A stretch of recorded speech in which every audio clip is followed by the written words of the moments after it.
The Clippers began their East Coast road trip on Friday night and suffered a tough defeat to the Philadelphia 76ers after leading by 20 points. How did they blow the lead, and were there any good things to take from a game in which Kawhi Leonard and Paul George were healthy and maybe learned something from losing? Or did we learn anything? Gonna be talking about it all on today's Locked On Clippers. Locked On Clippers, your daily Los Angeles Clippers podcast, part of the Locked On Podcast Network, your team every day.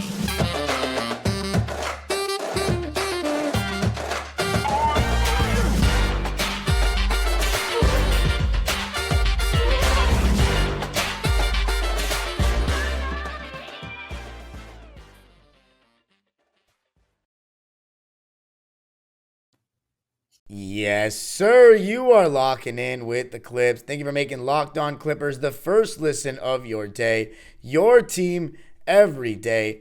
I am your host, Darian Vaziri, in my 8th season as a Clipper fan. You can also follow me on Twitter and Instagram at DimeDropperPod, and of course, subscribe to my YouTube channel, Dime Dropper, for more Clipper content, and of course, subscribe to the Locked On Clippers YouTube channel and comment on today's pin question. Should the Clippers look to make a trade and trade one of the small guards?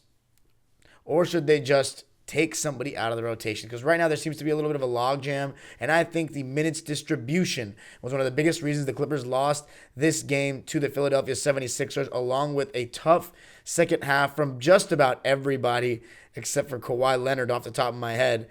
And then going to be also talking about why the Sixers won. I mean, it wasn't just that the Clippers blew a lead and were so terrible. I think the Philadelphia 76ers played a good game. They've been playing really good basketball of late, and their two stars played like superstars in this game. So let's get right into it. The Clippers, it was just a real tale of two halves in this game. The first half, the Clips were awesome. You saw the defensive versatility with Marcus, Kawhi, and Paul George being able to switch on 2 through 4. Ivica Zubac was in drop coverage. But the thing is, James Harden and Embiid from the get-go were having a lot of success with Ivica Zubac in drop coverage. And it seemed like, to me, I talked about leading up to this road trip, that the Clippers got to make somebody besides Embiid beat them. I figured they were going to be running a lot more of the ball through Embiid in the post or Embiid in the mid-post or mid-range area and have their guys spread out off of that. But it wasn't. It was a real heavy dose of James Harden and Joel Embiid pick and pop and pick and roll. And when you guard that, Ivica Zubac is not going to switch out on a James Harden. But honestly, he did once or twice and didn't do that badly. It's whoever is guarding James Harden, guarding Joel Embiid, that's a little bit problematic. And you don't want to switch a wing onto Joel Embiid because Joel Embiid is actually one of the few centers in the league that will really punish you on mismatches. And even with a solid wing player, he's a true 7-foot-plus skilled big man with post game that can play inside and out. And he absolutely put that on display in this game from the get-go. But what was happening in the beginning in that drop coverage was he was getting a lot of mid-ranges around the foul line area, just walking into them like it was a practice shot. And that was the Clippers' strategy overall. Whether you think it was a good strategy or not, you can comment below. But the Clippers were still up and building their lead with this strategy in mind, because Zubac was still doing some good things out there. He was rebounding. He was setting really good screens. He was getting a couple offensive rebounds, putting the ball back up and in for the Clips. So it wasn't like he was terrible or anything like that. I think it's just a tough pick and roll to guard, straight up, because James Harden still has that downhill threat, and he can make good passes to shooters. And I think that was Ty Lue's strategy, and the coaching staff's strategy was to not let those shooters get involved, and it was working. But in the third quarter, they started to get involved, and that's really when the game changed, in my opinion. I'm going to talk more about the positives of why the Clippers built the lead in the second segment, because Kawhi Leonard was really good. Luke Kennard was good. There was just some really great things on both ends. But we got to talk about the way the Clippers lost the game, because ultimately this story does not end up being a happy one for the Clips. They played a 9-man rotation in this game. Again, no Robert Covington, which without John Wall, who was out with an ankle sprain, surprised me. I thought for sure you'd see them stick with a 10-man rotation with Robert Covington in there instead of John Wall. But you didn't see that. You saw them stick with the 9-man with Nico Batum, Norman Powell, Terrence Mann, and Luke Kennard coming off the bench. And as for the Sixers, they did not have Tyrese Maxey. So they were still a little bit shorthanded, and they don't really have that depth. But when guys like Shake Milton and George Niang, who were the only two Sixer bench players to play over 20 minutes in the game, yes, only ones to play over 20 minutes. Montrezl Harrell, former Clipper, played only 5. Paul Reed played 5. And Daniel House Jr. was the third leader in minutes for the Sixers off the bench with only 9. So the starters, besides PJ Tucker, who only played 20 minutes, all the Sixers starters played 34 plus minutes, with Melton being at 34. Tobias with 39, Harden with 41, and Joel Embiid with 38. So that's kind of a lot for a regular season game in December. The Clippers, on the other hand, Kawhi Leonard played 34, which I believe that's got to be a season high. And then Paul George played 36. So that's one of the higher minutes that he's logged in a game. Ivica Zubac's 34, Marcus Morris Sr. 30, Reggie Jackson 25. So all the starters for the Clippers playing 25 plus. Nico also playing 25, Norman 23, Kennard 21, and Terrence Mann 13. But let's talk for a second about where it kind of went wrong. And it was really the second half, both quarters. Third quarter, the Sixers outscored the Clippers 34-22. Fourth quarter, they outscored them 34-29. Mind you, they trailed by as many as 20, but it started to go wrong at the end of the second quarter. The Clippers had it under control, but Embiid and Harden came back into the game, and again, pick and roll, pick and pop, Embiid hitting mid-ranges. And one thing I thought was really impressive from Embiid that you've seen him struggle with at times in the past, in previous years, when certain wings front him in the post, he kind of wouldn't fight that hard for position anymore. But he now is doing those high lows.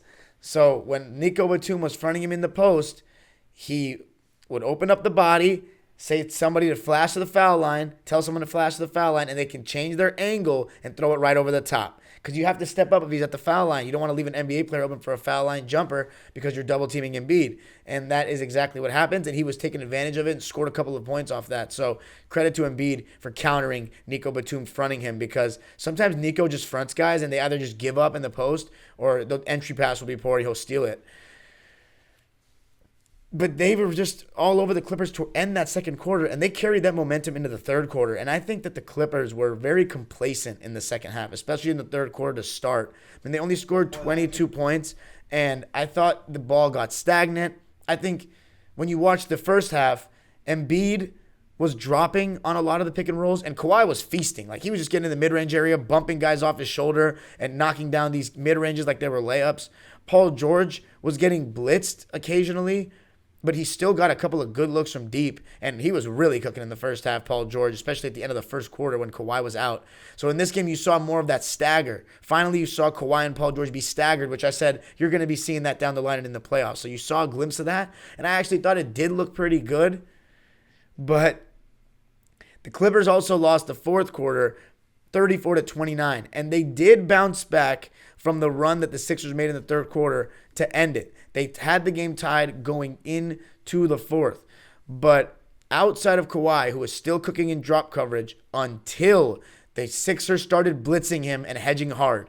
When they started doing that, that got the ball out of Kawhi's hands and made it so the Clippers had to move the ball. And in the second half, the role players and other guys just didn't make their open threes the same way they did in the first half. The ball was moving really well in that first half, and the Clippers were making threes. Those shots stopped falling in the second, but I also got to give credit to the Sixers. They were flying out and getting to all the shooters. And when they play with the starting lineup of Melton, Harden, Embiid, Harris, and Tucker, that's a pretty big starting lineup. If Harden is your smallest guy playing point, him and Melton, they're still pretty big guards. And then you have 3 6'8 plus guys and a 7'2 big out there. So you have a good amount of switching personnel outside of Embiid with Harris, Tucker, and even Harden, who's good at guarding bigger guys, more so even than guarding guys face up. But they were doing a good job of getting out to the wings and making life a little bit tougher for the Clips. I also thought Paul George in the second half just disappeared. I mean, he was 6 for 12 in the first half, and then he only shot 6 times in the second half and had 5 points in the second half. That's unacceptable. So again, Paul George playing great in one half and then just drifting away from the game. That can't happen. I also thought Reggie Jackson was okay in the first half, and it seemed like Ty Lue was going to play him less, and he technically did because he only played him 25 minutes. But in the second half, it was just He wasn't doing anything to help the Clippers in my eyes. 4 points for him in the game, 2 for 6 from the field, and missed all his threes. 0 for 4. Again, I'm going to keep saying it. As much as I love Reggie Jackson, of the 11 players that play consistently, including Rocco and John Wall, I believe Reggie Jackson is the least good. Now, he's a better fit alongside Kawhi and Paul George than John Wall, which makes things a little tough for John Wall going forward. But I just don't think he was really helping much. And despite the fact that Kawhi helped charge the Clippers forward to tie the game going into the fourth quarter, George Niang, Shake Milton, when the Sixers were getting stops and the Clippers were turning the ball over, they were doing a pretty good job of taking advantage of those, got a couple of open shots, and then things just started going. They were feasting off the attention that Harden and Embiid were getting. Harden started to get to the rim on certain switches, and you saw guys like Niang and D'Anthony Melton even hit a three. And when the other guys started getting going, because Embiid already had 30-plus points after the third quarter, as I said, killing in every way, mid-range, fronting, countering Nico's fronting. When the Clippers got stagnant and turned it over, the Sixers took advantage. And in the start of that fourth quarter, there was a really interesting stretch where Kawhi and PG were out together for 1 minute and 11 seconds of game time, from the 10:53 mark of the fourth to the 9:42 mark of the fourth. And the Sixers in that time were on a 7-0 run. Just like that. 1 minute, they were on a 7-0 run. But Kawhi, again, just continued to be fantastic. Got the Clippers back in it. Norman Powell, same thing. Nico Batum had a really nice three. One of those classic threes where he catches the ball up high and doesn't even bring it down. But D'Anthony Melton and Joel Embiid did a really good job in the closing stages. Embiid hit a couple of shots back-to-back to put the Sixers up 4, and then D'Anthony Melton made a step-back three, I believe, to put the Sixers up 115 to 108. And even though Kawhi was getting blitzed and the Clippers were getting decent shots, they just weren't falling as the game went on. Paul George, only 5 points in the second half, and 3 of those were on 3 free throws in which he got fouled at the three-point line under a minute left. And I thought that in that situation late in the game, when the Clippers were down by 3 points after Kawhi missed 1 of 2 from the line, so that was unfortunate that he missed a free throw. The Clippers were going for the steal. They had 23 seconds on the game clock, and they were going for the steal first and then going to foul if they didn't get it, which I'm always a fan of. But I thought they fouled the wrong guy. They fouled Joel Embiid, who's shooting 85, 86% from the free throw line. The ball was in Tobias Harris's hands. In my opinion, honestly, he's shooting 87% too, so pick your poison at that point.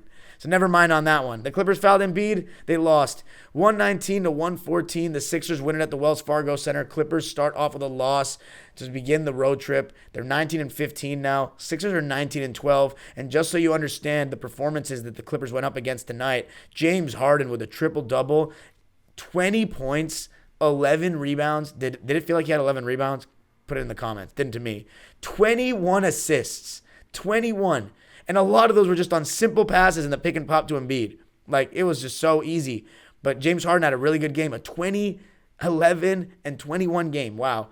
6 for 17 for him, so he didn't shoot very well, but still really, really strong impact on the game. Then Embiid, MVP-like performance. He's gotten so close the last 2 years. Maybe this is the one for him. 44 points for him. 7 rebounds. 18 for 30 from the field. Only shot 4 threes, which as a fan of basketball, I like the big fella dominating inside the arc, and then made all his free throws 7 for 7. So Sixers win at 119-114. Coming up, going to talk about all the positives, how the Clippers even built the lead and what they can take forward to the next game against Detroit.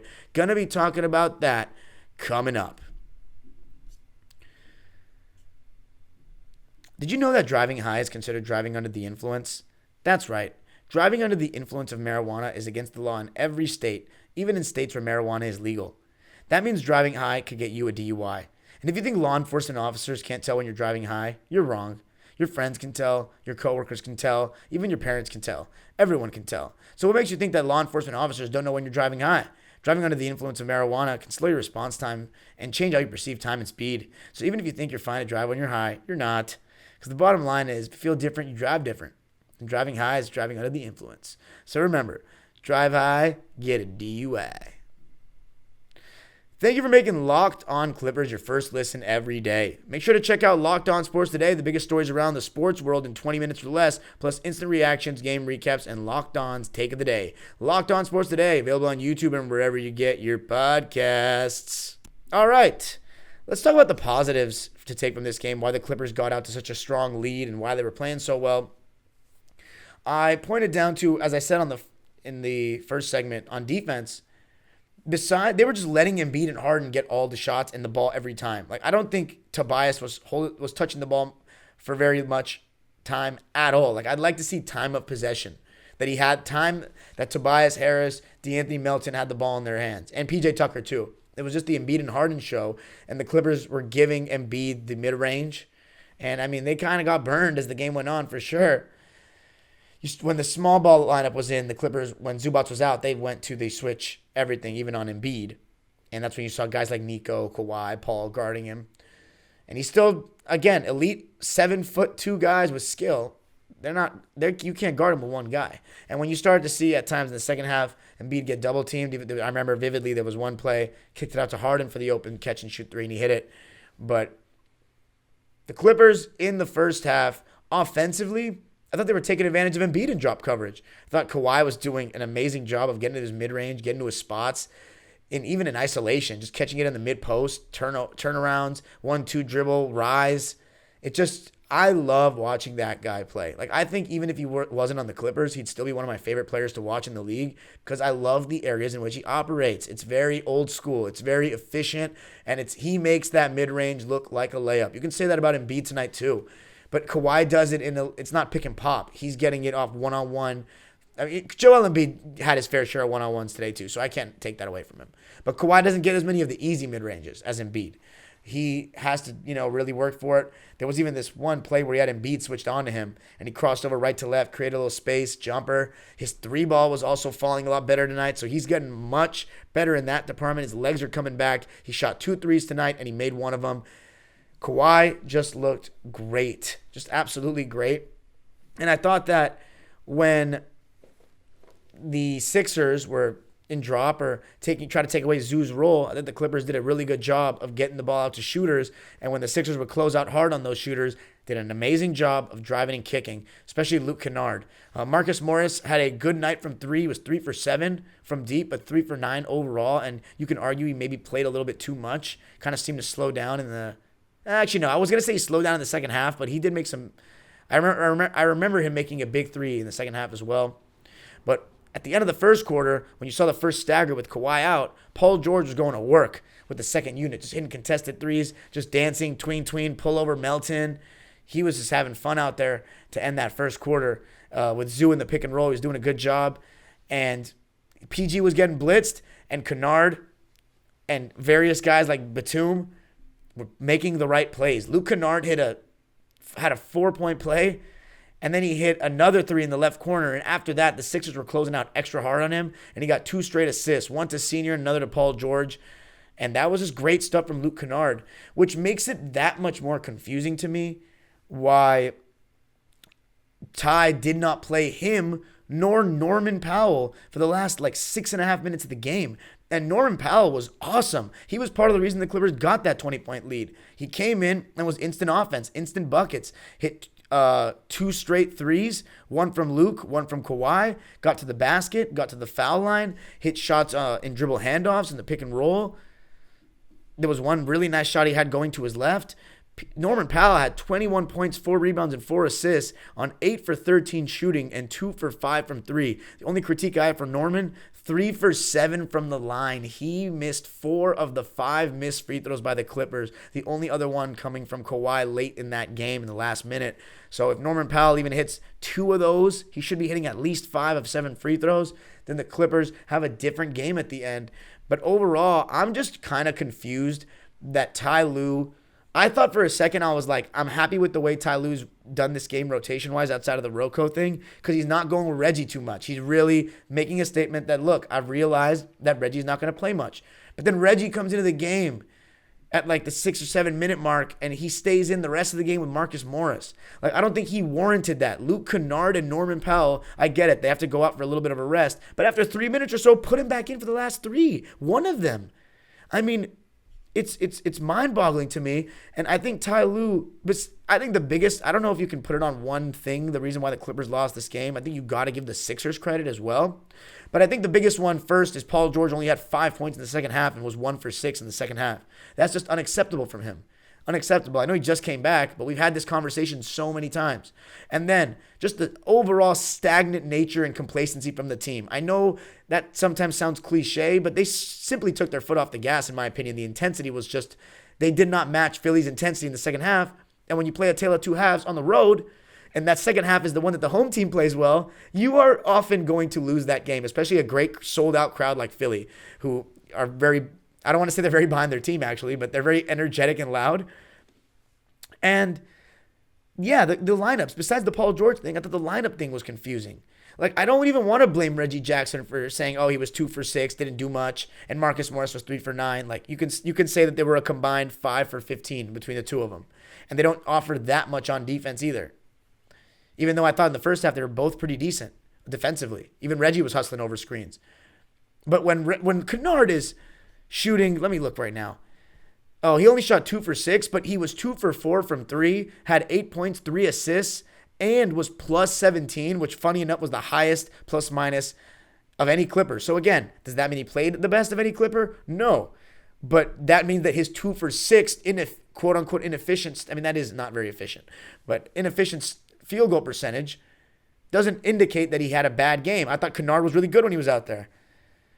And to me, it's Norman Powell only playing 23 minutes, and I know he just came back from a groin injury, but seriously, Reggie Jackson should not be playing more than Kennard and Norman Powell anymore. He can start each half, but, I mean, it could honestly be a thing where unless he's hitting, if he's not really playing very well, and that accounts for the defensive end too, then he should just start each half and then just not play. Like sometimes the Lakers do that with JaVale McGee the year they won the championship. I'm serious. Just not play the rest of the half. Because we have better players. Simple as that. But we'll see. I mean, that's up to Ty. And again, it's that problem of sometimes, I said this would be a problem potentially before the season even started. And that is that the Clippers may have too many cooks in the kitchen. They have a lot of good players and they have 4 guards. I said this. Norman, Reggie, Luke, and John. And they're all good, all solid players. But Reggie Jackson, I just don't think he should be playing that much more than certain guys. Terrence Mann only played 13 minutes. He was 1 for 2, 3 points. I just don't believe he should be playing so little. We really could have used his defense in the second half, to be honest, and his intensity. So that's a mistake. Overall, the Clippers shot 50.6%, even on the road, and still lost. 37% from 3. Turned the ball over 11 times. The Sixers, they only turned the ball over 9 times. So credit James Harden, who had the ball in his hands so much. To have 21 assists to 3 turnovers, a 7-to-1 assist-to-turnover ratio is incredible. That's very impressive. And I'm not even a James Harden fan like that. And then they shot 41% from 3 as a team, even though the Clippers shot the ball from 3 much better in the first half. So there you go. Coming up, though, going to be looking ahead to the next couple of games for the Clippers. How do you think we're going to do? Starting out on a rough note, analyzing how they can get back on track against Detroit and others coming up. On Christmas Day, there's a whole lineup of games. Philadelphia, New York, Lakers and Dallas, Milwaukee and Boston, definitely the headliner. Memphis and Golden State, rematch of the playoffs, and the Suns and the Nuggets.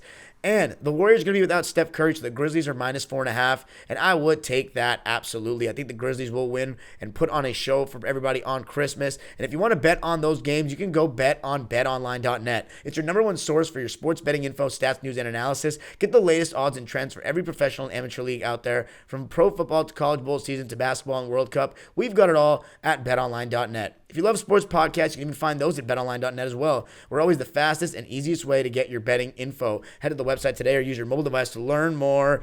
BetOnline, where the game starts. All right, time to close it out. Looking ahead of this road trip for the Clip Show. I honestly, guys, that's not a terrible loss. I know you might say that they were up 19 and they blew the lead. Clippers always blow leads. A second quarter 19-point lead to a team with Joel Embiid and James Harden on it in a sold-out Philly crowd is not that much. You got to remember that today's NBA is just different when it comes to blowing leads. Back in 2006 and even like 2012, if you were down 19 in the second quarter, it was a 75-80% chance you were losing. In today's NBA, a couple threes, you're right back in it. Like, that's just how it is. And there's so many possessions so fast. You know what I mean? There's so many possessions in today's game. You're going to get chances. So the Sixers just took advantage of their chances, and they played better than the Clippers for a half. And I think that even when the Clippers lose, though, at like a stage like this of the season where Kawhi Leonard's played in his 13th game, so no, I think that was his 12th game. The Clippers are 9-3 right now with Kawhi. So they moved to 9-3 with him. Hey, look, I'll take that 75% win mark all day long. This is not a bad team to lose to. So, actually, no, I believe that's number 13. I think that was his 13th game of the season, but I could be wrong. Feels like it's his 13th game of the season, so I'm just going to go with that number. And I think that it's good when the Clippers, even when they lose the games like this with Kawhi and Paul, the point I was trying to make was it's okay, because if you want the Clippers to lose games, it's better if Kawhi and Paul are playing, believe it or not, because you don't learn anything about the end product of this team down the line when they lose with no Kawhi and Paul. It's like, oh, that's why they lost. It's very obvious why they lose. This, you get to find out more about what you want this Clippers team to eventually look like when healthy. These are the kind of losses that are actually going to build character and camaraderie and chemistry, and you got to be put in these kind of situations as a unit through the ringer. That's why the regular season is so important.